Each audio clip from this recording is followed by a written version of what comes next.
Good morning, everyone.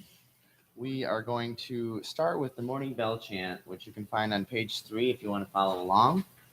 After we chant the morning bell chant, we will be observing noble silence. Yeah, welcome.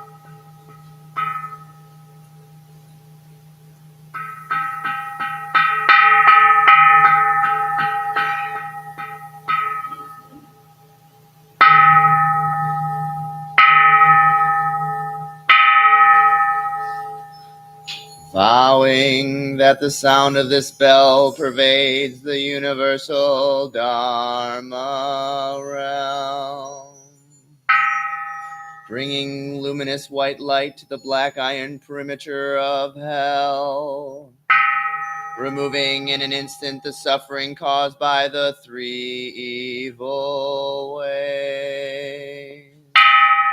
A mountain of swords is destroyed, and all sentient beings enter enlightenment together. Homage to the Master Teacher, Vairocana Buddha, compassionate Lord of the Lotus-born universe, expounding the treasured verses of the sacred golden texts contained within precious cases written on jade scrolls. Each dust mote interpenetrates and the universe becomes one. Every realm is united with all other worlds. The truth is contained in the 1,095,048 words of the utmost vehicle's consummate teaching. Homage to the Avitamsaka Sutra, expounded by the Buddha.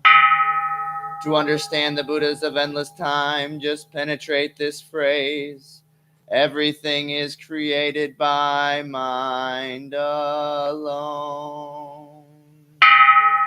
The mantra of shattering hell. Namu Ata Shijinam Samyak Samota Jichinam Om Ajababa Ziri Jiri Hum.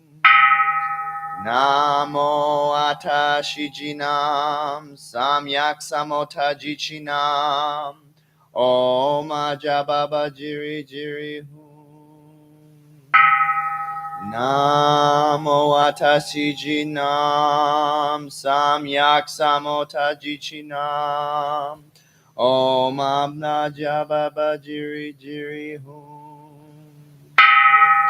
Vowing now for the rest of my life not to give rise to extraneous thoughts, following only Amitabha Buddha. Thought after thought will constantly merge with the rays of his jade-like brilliance, each instant never leaving the qualities of his golden form. Holding a mala and bearing witness to the universal Dharma realm, empty space is but a thread leaving nothing unconnected. There is nowhere that Vairocana Buddha is not present equally. Through contemplation, seek Amitabha of the Western Shore. Homage to the great teaching master, Lord of the Western Shore, the Buddha, the Tathagata of infinite light. Homage to Amitabha Buddha. The land of ultimate bliss has 10 kinds of adornment. Homage to Amitabha Buddha. It is adorned with Dharmakara's vow, his cultivation cause. Homage to Amitabha Buddha. Adorned with the power of Amitabha's 48 vows. Homage to Amitabha Buddha, adorned with Amitabha's name and the brilliance of his life force. Homage to Amitabha Buddha, adorned with the bejeweled images observed by the three Mahasattvas. Homage to Amitabha Buddha, adorned with the peaceful bliss of Amitabha's Western world. Homage to Amitabha Buddha, adorned with bejeweled rivers running with pure and meritorious waters. Homage to Amitabha Buddha, adorned with bejeweled basilicas with halls of wish-fulfilling jewels. Homage to Amitabha Buddha, adorned with lengthy days and nights. Homage to Amitabha Buddha, adorned with the Pure Land's 24 kinds of pleasures. Homage to Amitabha Buddha, adorned with the 30 kinds of beneficial merit. Homage to Amitabha Buddha. Amitabha Buddha, who is unparalleled in heaven or on earth. Homage to Amitabha Buddha. He is also unmatched throughout the worlds of the 10 directions. Homage to Amitabha Buddha. He has seen the annihilation of self and everything in the world. Homage to Amitabha Buddha. There is no one who is like Amitabha Buddha. Homage to Amitabha Buddha. He can keep track of thoughts as numerous as all the dust motes in the universe. Homage to Amitabha Buddha. He can quaff all the waters in the universe. Homage to Amitabha Buddha. He can control the wind that fills space. Homage to Amitabha Buddha. No one can completely describe that Buddha's merits. Homage to Amitabha Buddha. Amitabha Buddha is omnipresent. Homage to Amitabha Buddha. Keep your thoughts on him and never forget. As thoughts probe that place of no thought, the 6 sense gates will constantly emanate light of purple and gold. Homage to Amitabha Buddha. Amitabha's face, like the full moon, is at the front of the hall of ultimate bliss. Homage to Amitabha Buddha. His jade excrescence and his gold form radiate through space. Homage to Amitabha Buddha. If a person call his name for only a moment, they will instantly consummate immeasurable merit. Homage to Amitabha Buddha. Along with all sentient beings, I vow together to enter the sea of Amitabha's great vows and to ferry across sentient beings so that I and others may simultaneously complete the path to Buddhahood. the sublime mantra of the original mind of Amitabha Buddha. Anyata Om Arichara Savaha. Anyata Om Aritara Savaha. Anyata Om Aritara Savaha. Anyata Om Aritara Savaha. Anyata Om Aritara Savaha. Anyata Om Aritara Savaha. Anyata Om Aritara Savaha. Anyata Om Aritara Savaha.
tech people? It's on. It's on. Cool.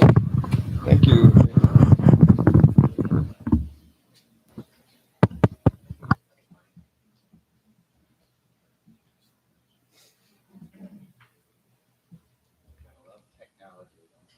All right. Thank you, Will. So like I said, it's a special day today. It's a Sanghati Robe ceremony for our 3 Dharma teachers. And before we start the ceremony, each one of our Dharma teachers is going to do a short talk on what this means to them. Good morning. Nice to see so many people here today. Really wonderful. So my name is Kunganima. I'm a senior teacher here at the temple.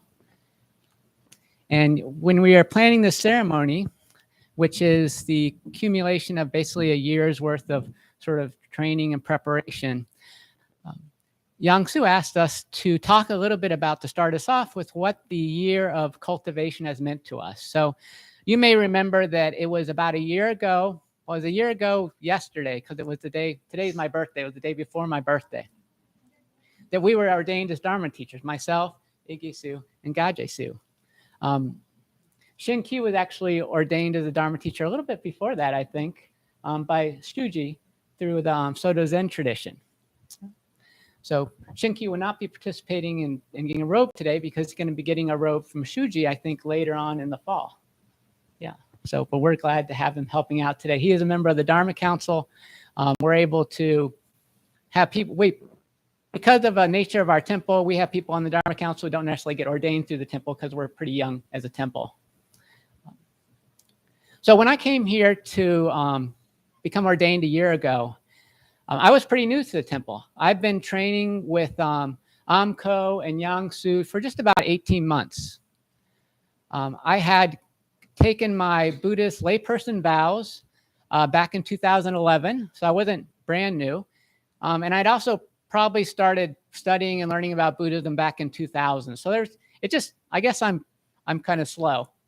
So I move slowly. It takes me 10 years to move to the next step.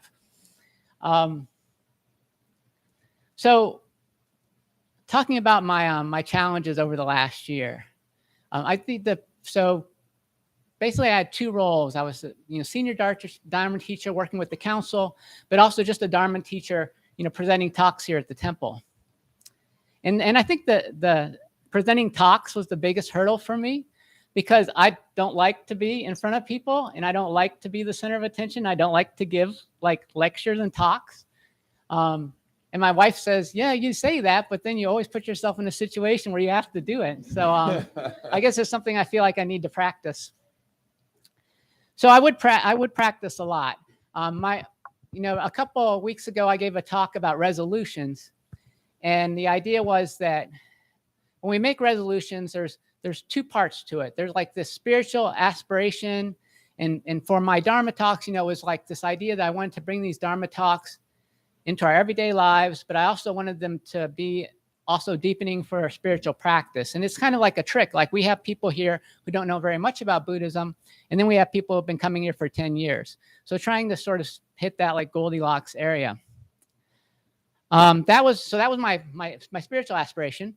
And then my more mundane aspiration which was like achievable, concrete, time-limited kind of goal, was to give a Dharma talk without being like freaked out up on the front. So what I would do is just practice. I just would practice every talk like 10 times before Sunday came. So by the time I was giving my seventh talk, I'd already given like 70 talks. So that made it a little bit easier. The idea was kind of like, get the teachings into your bones and marrow, like they say in Zen, just really, really have it in there. So over the last year, myself and the Dharma Council have really been working to bring the teachings that we provide at the temple here into alignment with who we think we are as the Heartside Mindfulness School of Mahayana Buddhism. So we've been making like little changes and and adding different bell chants and trying to organize our Dharma talks to help to introduce you to the Sangha and to who we think we are. Because we're different than we were 10 years ago when we were formed as a Zen order. So I feel like that process has sort of like been like trying to reinvigorate or reinforce the bones and marrow of the Sangha, like looking at that. How do we build up our knowledge of the teachings, and how do we strengthen our spiritual path? So today's ceremony for me, when we're getting these robes, it's kind of like putting the skin on the bones, putting the skin on the meat, really being a visual representation of how things are different now than they were a year ago. So the robes that we'll be wearing, they're brown robes, and Yang will be talking a little bit more about that during the service. But what we don't talk about during the service is the fact that the robe is made of a variety of pieces of cloth.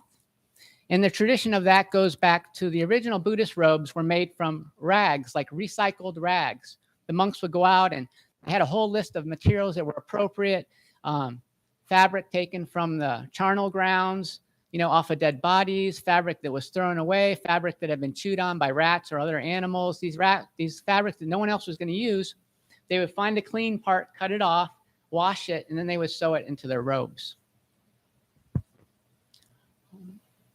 So today I just want to say thank you to the Sangha and to the other Dharma Council members and Yang for giving me the opportunity to put on this robe. And my vow is to do my utmost to make this temple live as the body and heart of the Buddha. So thank you so much.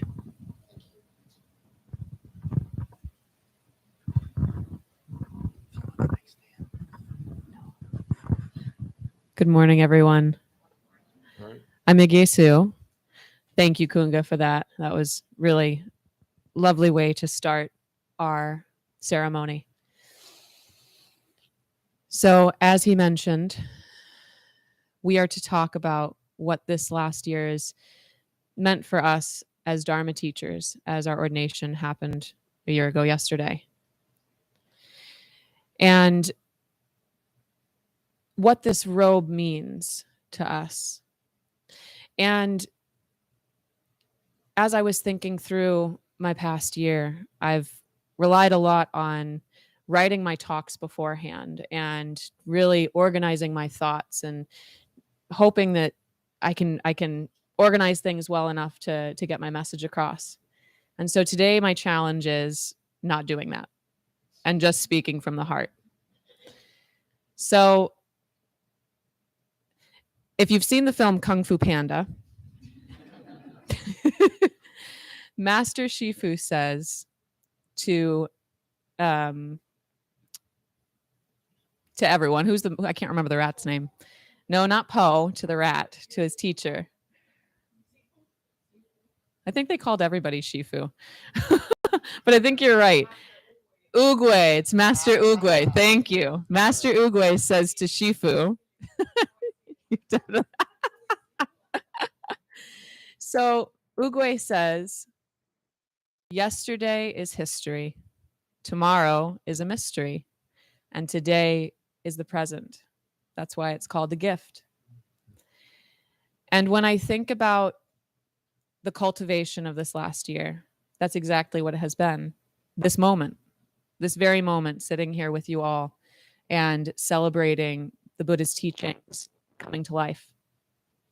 So here in our Sangha, that's what our intention is to bring those teachings into our heart, into our lives, into our day, and to stay present. And what I find is that when you look at the history of the robe, as Kunga just described, those linens come traditionally from corpses. And what we're taught when we put these robes on is when you are wearing the robes or the linens of the dead, that life is impermanent. So this is all you have, is this moment. This really is your gift. And so as I continue forward, doing my best to honor the teachings and to be a servant to the Sangha, in the best way that I can. Every time I put those robes on, I'm going to do my best to remember that every day is a gift, and being here with you and sharing those teachings are what is the biggest present to me. So thank you. I talk with my hands, so I will not. Someone give me a mic stand from over there, please. My name is Gaji Su, or some of you know me as Shane. I go by either. It doesn't bother me. But yes, we were ordained actually on the 31st. So the day after, check it out. I remember making the thank you. I remember making the post on Facebook. Anyways, I also manage a Facebook, so that's cool. Anyways, I am very much unlike Kunga and Egesu. I've never written out one of my Dharma talks. I have ADHD, so I'm all over the place. So actually, I meant to start a timer so I don't go over time. And here we go. Yeah, a lot has happened since last year. Being ordained has been a huge commitment, a huge vow. I really appreciate Hung Soo, my original teacher, for all the teachings he's parted with me. And my heart goes out to him. I lost my grandma last October, and that really put a wrench in my practice. And since then, I've been coming back and continuing my practice, but I had to take some time off. And Egesu and Kunga really held space, and they let me step away for that time that I needed. But this practice, I wanted to share a teaching that has always been in my heart. It's from the Kalama Sutra. It's a teaching that the Buddha had given to the Kalamas. The Kalamas were a group of people who they kept asking, what's the right way? Who do we trust? There's so many teachings. They keep coming. And this is one of the teachings that really spoke to me, because the Buddha answered them, don't trust the teachings of other people. Don't trust the doctrines. Don't trust everything that people tell you. Trust what your intuition, what is right, what is good. Don't even trust my own teachings. Don't even follow it because I said it. And that really hit home with me. I also wanted to share a little bit about my past with Christianity. That's where I came from. I feel like in West Michigan, that's a common thread. And I really do have I still have a close connection with the teachings of Jesus. And I still hold those in my heart. And with this practice, you can have those teachings without, it's not just one or the other. So I just wanted to let that be known for all my family who are watching. And I still love Jesus, and I still, but now the teachings of the Buddha also emanate compassion, wisdom, equanimity, and these robes that we're going to put on symbolize that. And that's what is so important about this ceremony and this commitment. And I can still be here and practice meditation and loving kindness, and I can still hold Jesus in my heart. So for anyone who ever has that question of that is possible. And I also wanted to share something that kind of moved me away, and what really keeps me here in this practice is, in Christianity, I heard that I'm a sinner at nature, that I am bad at nature. And in Buddhism, it's the other way. We have Buddha nature. We are all enlightened, golden beings within, and we just have greed and anger and delusion covering that. But really, at our core, we are pure, loving, awakened beings. And that's what Buddha means, is awakening being. We are all Buddhas in our hearts. So I wanted to share that, and my vow to every one of you, and to my teachers, and to my family, and to all my friends and all my loved ones, I am doing my best to share that love and to help people wake up and to show them the way. Buddhas can only point the way, You have to walk it yourself, but I will support you in anything you need. Thank you. Thanks, Dharma teachers. That was great. Thank you. According to the tradition of the Heartside Mindfulness School of Mahayana Buddhism, ordained Dharma teachers will wear long-sleeved grays underneath a brown Sanghati robe. The Sanghati robes are received in a cultivation of commitment ceremony 1 year after the Dharma teacher's ordination. The brown field of the Sanghati robe represents interdependence and impermanence in the color of the earth, which all life is dependent on, and all life returns to for renewal and rebirth. The gray tunic and pants are a reflection of where the Grand Rapids Buddhist Temple originated in Korean Buddhist Taego order, where grays are worn by those who take the gifts of the 5 precepts. We must. So now we're going to chant a chant. You don't have copies of this? Sorry, we're just going to be chanting it up here.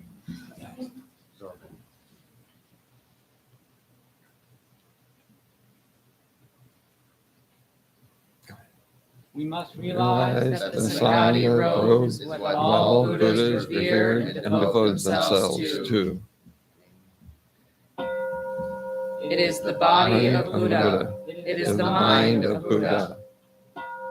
It is called the garment of liberation. It is called the robe that is fertile field of blessings. It is called the formless robe. It is called the unsurpassed robe. It is called the robe of patient forbearance. It is called the robe of a Tathagata. It is called the robe of great benevolence and great compassion. It is called the robe that is the banner of victory. It is called the robe of supreme, fully perfected enlightenment.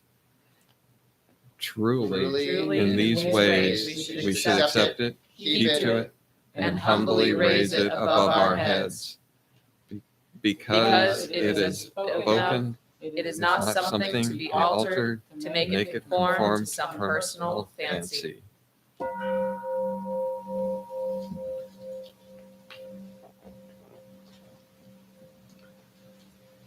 Our Dharma teachers wear the Sanghati robe to emulate the Buddha, our teacher, our inspiration, our deeply awakened mind. The Sanghati robe is a simple rectangle of cloth that symbolizes a spiritual path chosen within a secular world. This Sanghati robe is a reminder that enlightenment and truth are always before our eyes and within our reach. Enlightenment is the pure and sincere heart of practice itself, and the truth is the spirit of practice that all sentient beings are Buddha.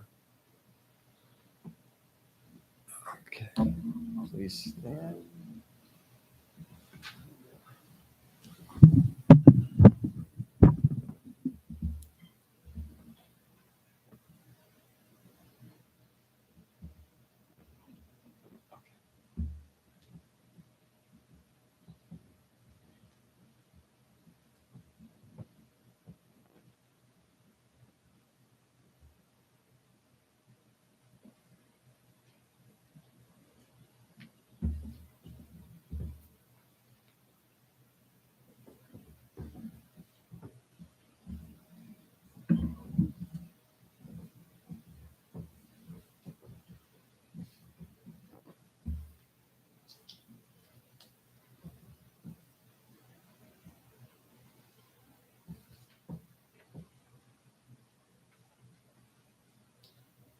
Vast is the robe of compassion, a formless field of benefaction.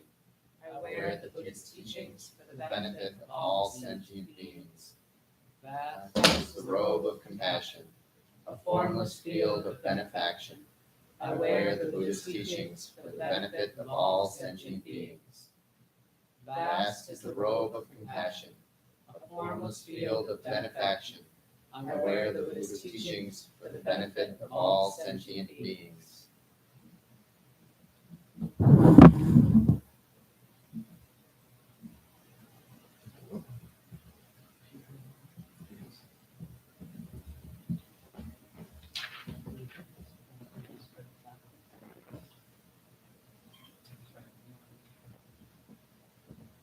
And now we're going to put these robes on. This is kind of a little bit of a complicated ceremony, so we'll try and make it not look too awkward.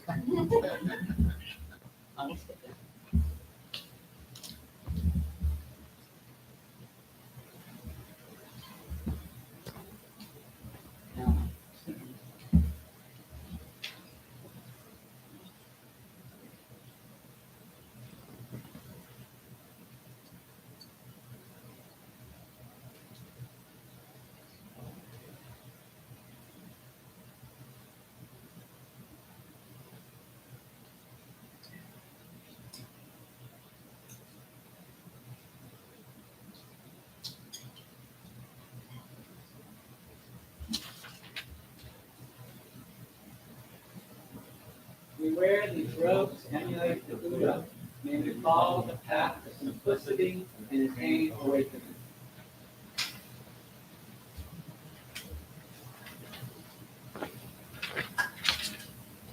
And now David is going to help Sue put on her robe. Yes, yes. Oh, we're going to stand here. Okay. We practiced this a few times, folks. Oh, the Dharma robe shuffle. We can't hear you guys.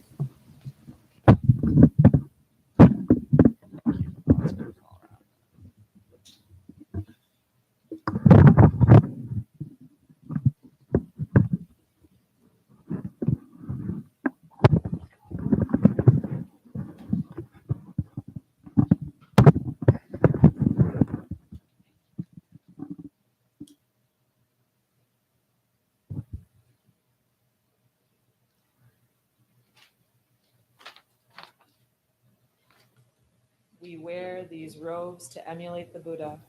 May we follow the path of simplicity and attain awakening.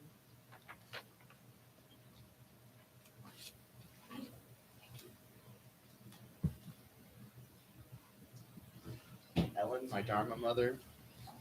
Oh, she's coming around. Oh, you could come through. Where is she?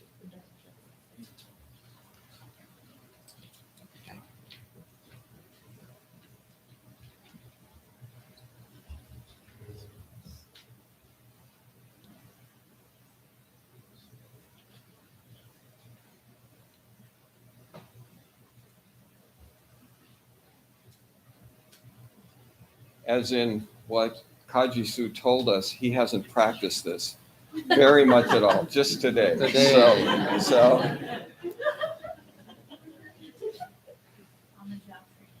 all right. Kunga, would you help? Yes, please. Our senior Dharma teacher. Yes, the ring. See, that's the problem. Just here. Oh, I think the whole thing is we gotta go. Awesome. There is a method. Takes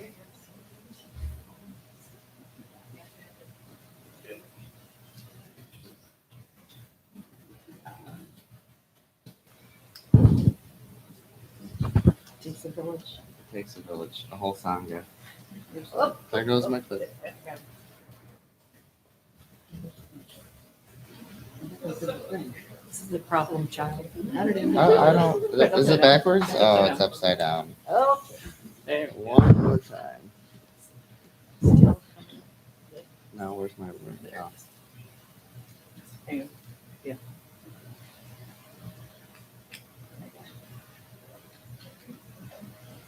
Thank you. Let's get this. There we go. Take it 2 more times. Thank you. Yeah.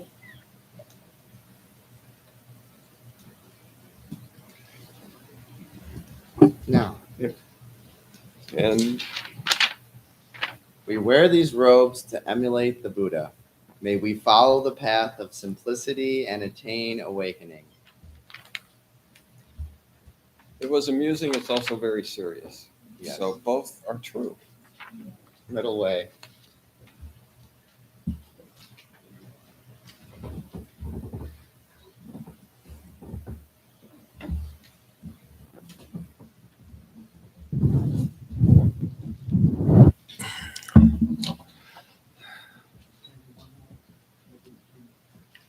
So part of the tradition that we came up with was we were thinking about how do we designate the senior teacher and the lineage holder. So senior teacher is kind of an administrative role, but it's also just the first person who has the earliest ordination. I think my ordination was actually only maybe 2 minutes before Ige Su's and only 3 minutes before Gaje Su's. But I did get that designation. And Yang Su is our lineage holder, meaning that he can trace his receiving of the teachings. We can trace that all the way back to the Buddha. So the Buddha centered his teachings to one teacher, and on and on and on, all the way up to a first teacher here at the temple, provided them to Amko, and Amko provided them to Yang Su. So that's how we have that. So the way we designate this is we have these lotus pins, and so they're like little flowers. So when we first were talking about this, I was really reluctant to support this idea. I just thought, we're putting these little pieces of flower jewelry on our robes. How does that fit in with these brown robes supposed to be traditionally made from rags? And then I read from the Vimalakirti Sutra. There's a little story about Vimalakirti is a layperson, and he's giving teachings to the Buddha and Bodhisattvas. And as he's giving these teachings, the really deep teachings, a goddess who's listening rains flowers down on top of everyone who's listening. And the flowers all fall on the Buddha and the Bodhisattvas, and they just fall right down to the floor. But also there is Shariputra and a bunch of the other Buddha disciples. And the flowers are falling on them, but sticking to them all over. And they're like trying to get them off, trying to brush them off. And they're using their like psychic abilities to try and get rid of them, but they can't get rid of any of the flowers. And the goddess is looking at them, wondering why they're freaking out. And Shariputra says, well, according to our monks' rules, we can't wear flower garlands. So we can't have these flowers on our robes. And she said, well, look at the Buddhas and the Bodhisattvas. They're not attached to this idea of what you can't have on robes, so the flowers just fall off them. But you're attached to this issue, so now all the flowers are sticking it, making it worse. So he said, that's great. So that's how I realized that. There's one little part of the story which I thought was pretty funny. He says to the goddess, how are you so wise and still a woman? Because women, why didn't you make yourself a male so you could really become a Buddha? And so she instantly turns him into a woman. And she says, Shariputra, why are you a woman? You're so wise. And then he realizes, how ignorant he was, and she takes him back. So that's a story that kind of goes with these things. So we have a white pin and I'm just going to put it right in the collar here, to symbolize the emptiness, which we talk about in the Heart Sutra, which we chant.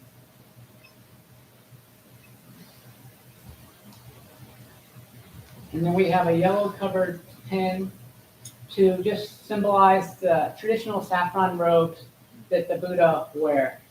And some people may wonder, why aren't you all wearing saffron robes? Well, nowadays that's really tied to Theravada Buddhism more so. And so just to make it not so confusing, since we're Mahayana, that's why we chose not to do that. So our next part of the service is we're going to do prostrations to the Buddha, the Dharma, and the Sangha. Just the teachers on.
And now what's next?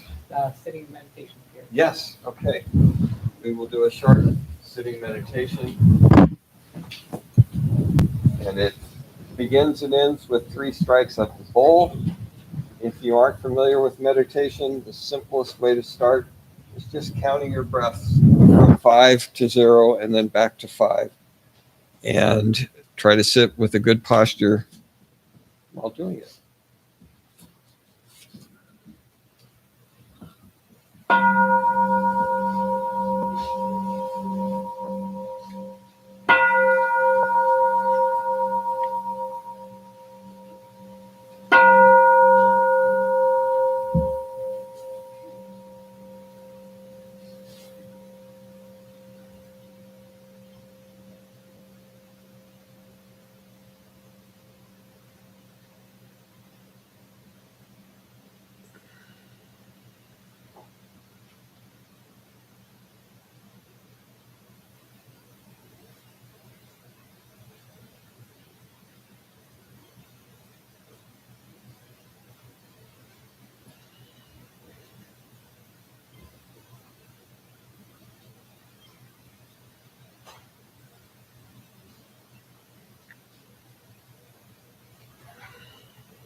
And we bow.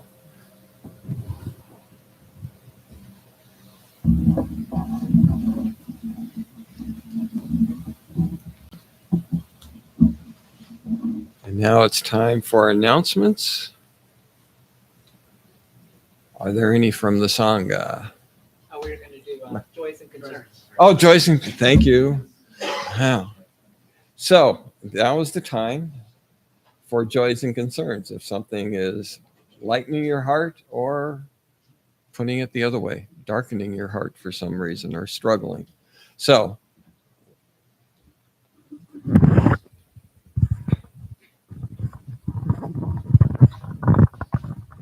I wanted to share some sad news.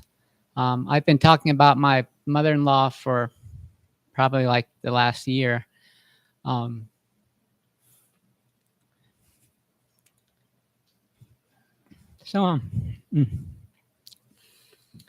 week we went to see her in Florida, and didn't pass while we were there, but she passed, pretty much right after we left. We were there. We just kind of sat with her for Monday, Tuesday, and Wednesday. And I think it brings back my own mother. So they both our mothers have, my wife and my mother both are named Barbara. So that was, and this is it was, I was there for my mom's death too, but it wasn't quite the same. She didn't have a long drawn out death like Teresa's mom did. But I was really thankful that we could be there with her. We just basically played vigil with her 8 to 5 or 8 to 6 Monday through Wednesday, just there advocating for her and trying to make her comfortable. So thank you. thanks, Kuga.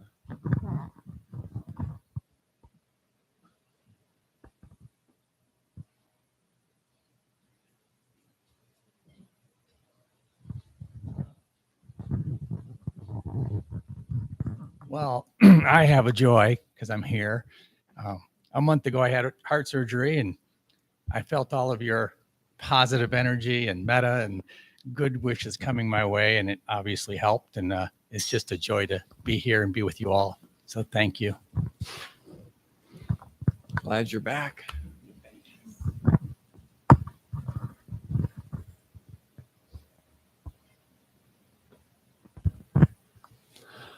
Hello, my name is Andrew, and this is my first time here. Thank you. I felt for a long time that I had no guidance, and I realized that I was heading down a path that I didn't want to go. And I just wanted to feel whole and wholesome and a sense of community, and I feel like this is a place where I can achieve that. So I appreciate everybody.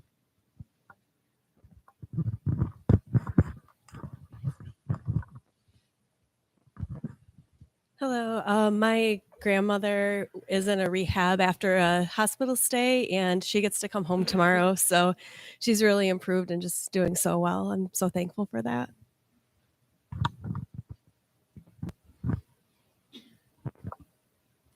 Hi, I just want to say thank you so much. It's a joy to be here and to be part of this community in the moment today. And yeah, I just wanted to share something. Okay, can I share a story real fast? Okay, that's what we're doing here. Okay, so years ago, I had auricular acupuncture done, and there was a meditation during it, and they said, that night maybe you'll be able to connect with somebody that has transitioned on. And so I woke up the next morning with this message from my uncle who passed on in a devastating way. And he wanted me to know that there's a space where people get recovery and strength. So I'm in recovery as well. And today just made me feel like I was in that place and really peaceful. And I'm just so grateful. But the message he left, and because of what you shared, it made me think of this, because I don't know her story, but so the message he left was, the mass suicide that's happening through addiction has purpose on this planet to change anonymity for the greater good of humanity. So I woke up with that clear as day in my mind, and it reminds me to be proud of who we are, no matter, and to change the anonymity. They talk about being anonymous and AA and different programs, but if we don't share, our who we are, then we can't help others. So I think that's what that means. But if anybody else has any wants to share what that means, that would be great. Thank you.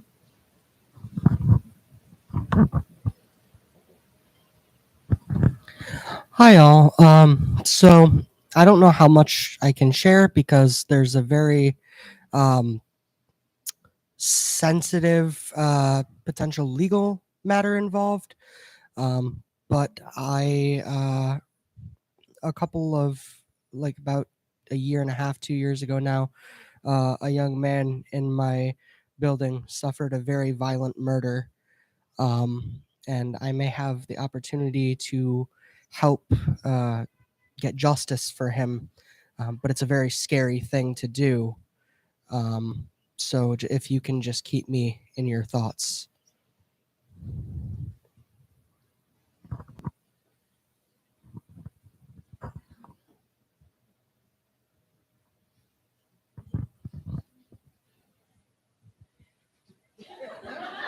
I don't want to give me the mic again. I have some joys. I'm grateful for my mother and my sister and my girlfriend and all my friends who showed up, and then of course all the Sangha members who showed up here for this special time.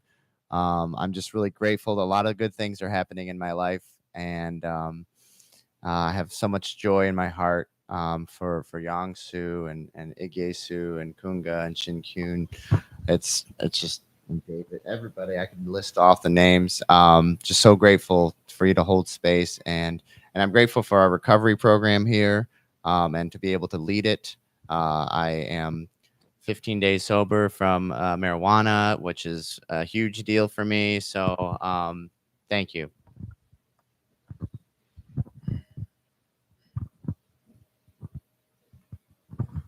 I have a joy. I've been part of this temple for, I think, 12 years, maybe 13. And it's so great to see it fulfilled today. A joy for the teachers that we have here. And I must say, the chanting this morning was as good as I've ever heard. You were solid and loud and with it. So I salute you. Yes. Yes, it was great. I think, oh, one more.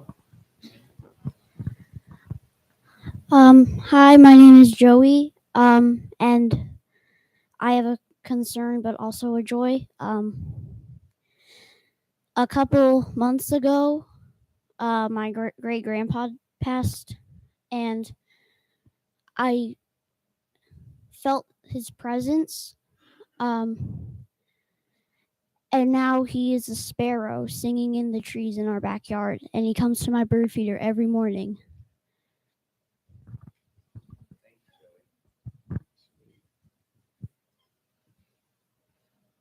Okay, let's hold all of these joys and concerns in our heart, and we'll begin just a moment of silence with the bowl starting and ending one strike.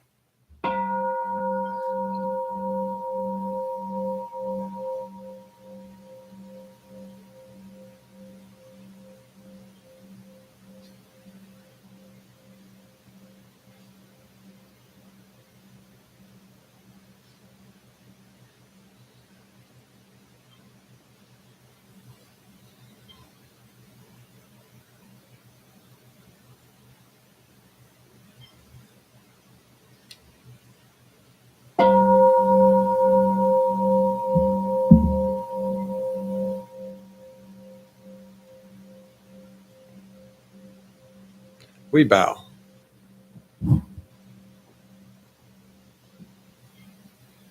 And now announcements.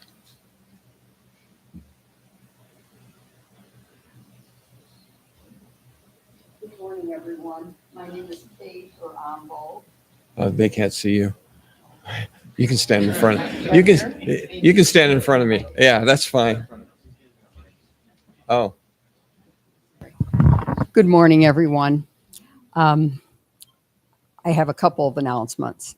First of all, our temple operates solely on your generosity. No one at this temple receives compensation of any kind for their services, whether it's the IT team, the cleaners of the temple, the people helping with the potluck, the clergy. Those are all gifts to us. If you're interested in supporting the temple, if you want to make a monetary donation, you can visit zengr.org/donate for our temple website. If you're on YouTube, you can select the link under Show More option under the video. We have Dana boxes at both ends of the temple, and on those are a QR code for links directly to PayPal. So that's if you want to make a monetary donation. If you're interested in volunteering your time, usually the best way to find out those opportunities is through our newsletter, which is weekly. Thank you. Thanks, Ambo. Any other from the Sangha? Uh-oh.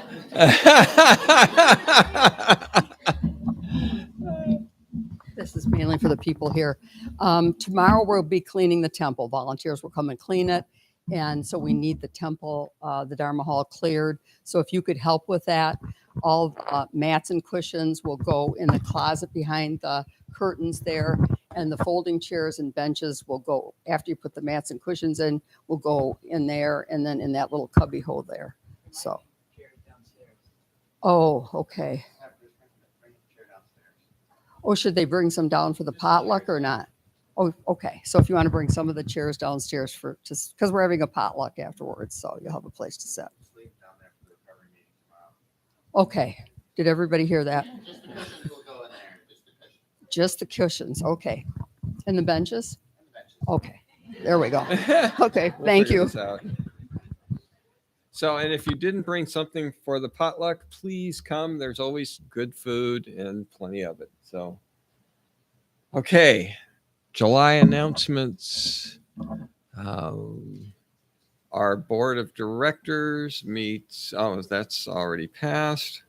Our Buddhist-based recovery programs are Mondays at the temple or Zoom, Wednesdays at the Alano Club on 1020 College, and Fridays at Garfield Park and on Zoom unless the weather is bad, and then we come here. We have an online meditation group on Wednesdays from 7:30 to 8:15. Join via Zoom and contact Reverend Kunga for more information. Anything I missed?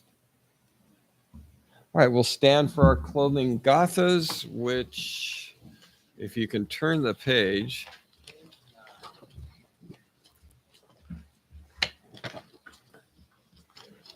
It's page 9.